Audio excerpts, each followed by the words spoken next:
فقی، بہت بڑے امام ابن رشد، ان کی تعلیم کا، تعلم کا یہ عالم تھا. میں نے حدیث پاک روک دی ہے، بات ختم کرنے والا ہوں. اسی لیے ابن رشد بہت بڑے عالم، بہت بڑے فقیہ،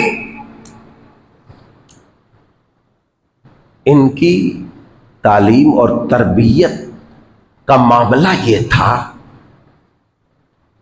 لکھا ہے، بتایا گیا یہ ہے کہ انہوں نے جب سے ہوش سنبھالا، طالب علموں کو بالخصوص سننا چاہیے، اس بات پر غور کرنی چاہیے.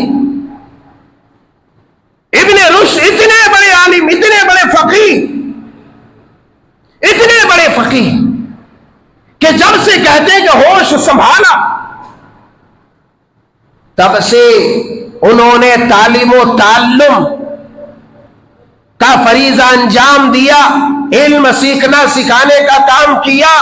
اور ان کا مشغلہ یہ تھا کہ انہوں نے صرف 2 راتوں میں تعلیم و تعلم پر کام نہیں کیا، یعنی علم سیکھنے سے دور رہا. ایک وہ رات جس رات ان کے والد بزرگوار کی وفات ہوئی، ان کا باپ مر گیا، اس رات صرف انہوں نے مطالعہ نہیں کیا، تعلیم نہیں سیکھا، کتابیں نہیں پڑھی، علماء کا درس نہیں لیا.